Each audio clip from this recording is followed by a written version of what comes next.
Good morning, ladies and gentlemen. My name is Akina Odum, and I am one of the jury members.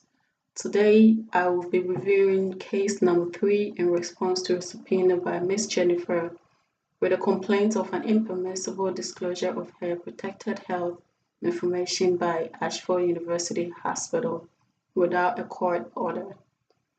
After close review from the plaintiff, Sarah Olsen, and the defendant, Danielle Dackweiler, who is the legal representative for both sides respectively, I have deemed it fair and reasonable to side with the plaintiff. It is the responsibility of every hospital to protect the health information of its patients, but in this case, the hospital failed to do so. Looking at the evidence from both sides, the defendant's way of notifying Ms. Jennifer about the release of her health information was just not enough, and they do not comply with the patient privacy rules. Now, the patient is unsure of who or what entity received her medical information, and that can arise information security concerns. She did not get a chance to accept or decline the release of her records.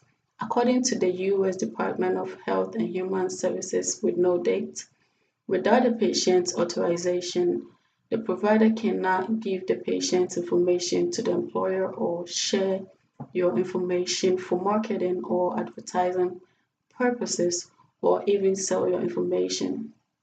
The only time the hospital could release the information was if Ms. Jennifer provided a court order with the specific information to release, but there was none.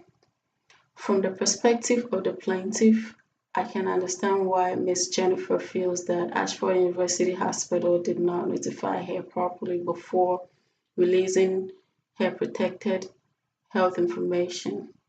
Every patient has the right to feel that way. However, there are legal rules that bind the release of such information regardless of how both parties feel. Most people prefer their medical health information kept private and protected. The Health Insurance Portability and Accountability Act of 1996, known as the HIPAA, is a federal law that standardizes the procedure for the protection of health records and other personal health information nationally. This bill gives patients the right to get a copy of their report to ensure the information is correct and to know who has access to the data as well. According to the U.S. Health and Human Services, the privacy rule applies to all forms of individuals' protected health information, whether it is electronic, written, or oral. Page 1.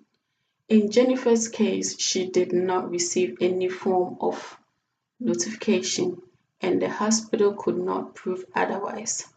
According to the plaintiff, Dackweiler, she stated that the hospital assumed Jennifer could have missed the phone call if they contacted her through the phone, but the fact still remains that they did not do so. Assuming such an important act is not a good practice and it violates the HIPAA law. Again, the HIPAA law gives the patient the right to decide if he or she wants to give out their permission or get a report on when and why the health information is used or shared for specific purposes. According to Ashkenazi, Benefield, and Rosensky, 2006, health information is considered identifiable. Therefore, the protected health information, which includes names of patients or their relatives, dates, specific geographic data, telephone or fax numbers, or even email addresses and any other unique identifiable numbers that are released contrary to the proper protocol guidelines, can affect the patient's physical and mental health in the present or in the future.